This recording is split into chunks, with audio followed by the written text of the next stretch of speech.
The 17th Letter. The Addendum to the 25th Flash.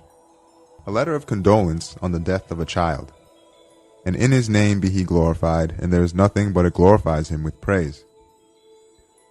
My dear brother of the Hereafter, Hafiz Halid Efendi. Bismillahirrahmanirrahim. And give good news to the patient. Those who when afflicted with calamity say, to Allah do we belong, and to Him is our return. My brother, your child's death saddened me, but the command is Allah's. Contentment with the divine decree and submission to divine determining is a mark of Islam. May Almighty Allah grant you all patience, and may He make the deceased a supporter and intercessor for you in the hereafter.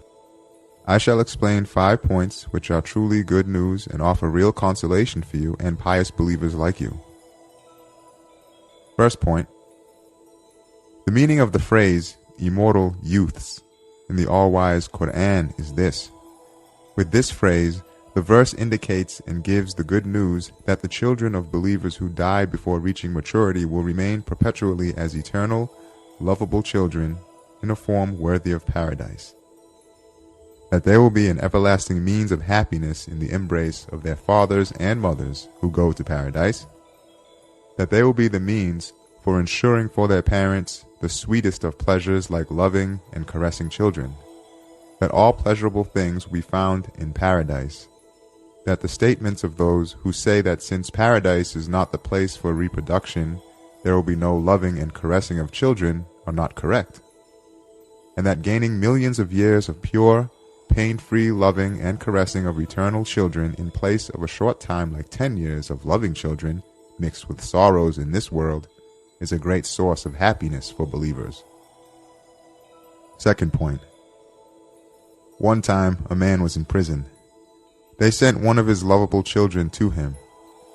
The unhappy prisoner suffered both his own sorrows, and since he could not make the child comfortable, he was grieved also at his hardship. Then the compassionate judge sent the man to him with a message which said, for sure this child is yours, but he is my subject and of my people. I shall take him and look after him in a fine palace. The man wept in anguish. He said, I won't give you my child who is my solace. His friends said to him, your grief is meaningless. If it is the child you pity, he will go to a spacious and happy palace in place of this dirty, stinking, distressing dungeon. If you are grieved for yourself and are seeking your own benefits, if your child remains here, you will suffer much distress and pain at the child's difficulties in addition to your single, dubious, temporary benefit. If he goes there, it will be of manifold advantage for you, for it will be the cause of attracting the king's mercy and will be an intercessor for you. The king will want to make you meet with him. He surely will not send him to the prison so that you can see him. He will release you from the prison, summon you to the palace, and allow you to meet with the child there, on condition that you have confidence in the king and you obey him. My dear brother, like this comparison, you must think as follows. Like other believers when their children die. The child was innocent, and his Creator is all compassionate and all generous. He has taken him to his most perfect grace and mercy in place of my deficient upbringing and compassion.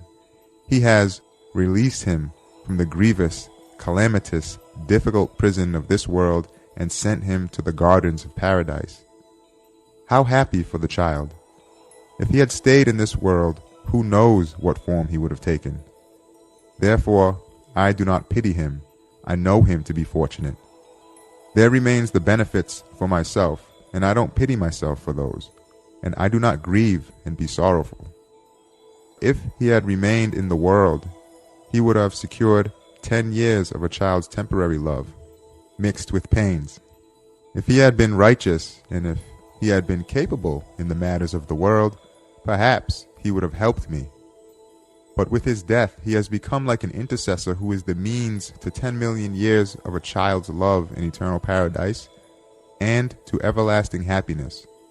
Most certainly, One who loses some dubious, immediate benefit and gains 1,000 certain, postponed benefits does not display grief and sorrow. He does not cry out in despair. Third point. The child who died was the creature, possession, servant, and together with all his members, the artifact of a most compassionate creator, and belonging to him was a friend of his parents, put temporarily under their supervision. The Creator made the father and mother servants of the child. In return for their services, He gave them pleasurable compassion as an immediate wage.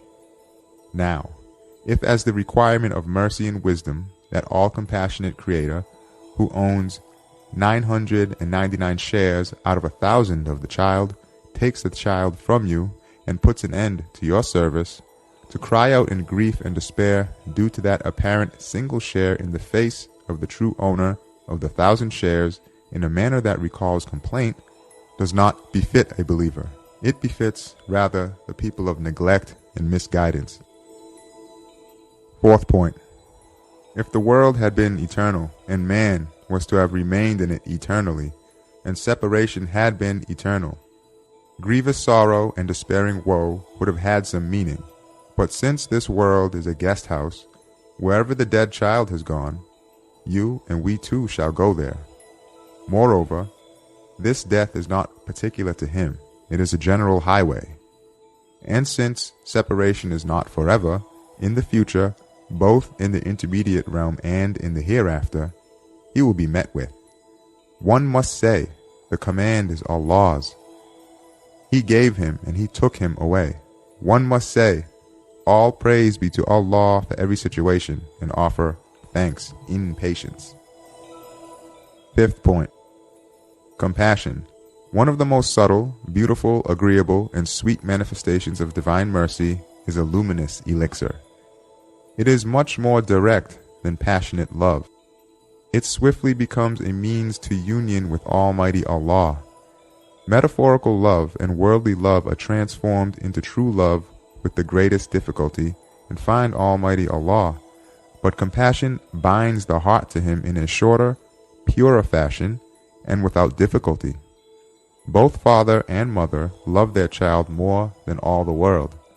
When their child is taken from them, if they are fortunate and if they are true believers, it turns their faces from this world and finds the true bestower of bounties. It says, since the world is transitory, it is not worthy of the heart's attachment. Wherever the child has gone, a person forms an attachment with that place, and this gains for him high spiritual rank. The people of neglect and misguidance are deprived of the happiness and good news of these 5 points.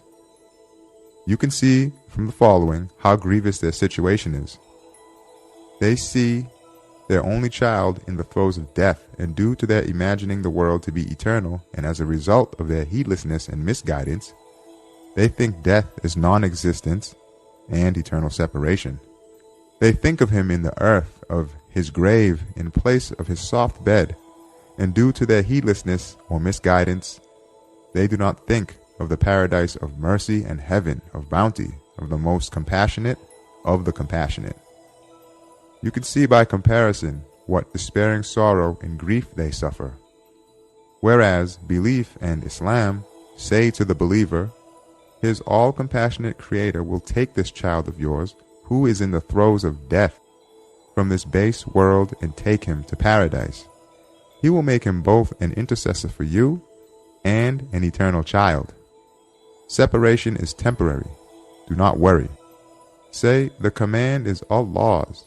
To Allah do we belong, and to Him shall we return, and bear it patiently. The enduring one, He is the enduring one. Sa'id Nursi.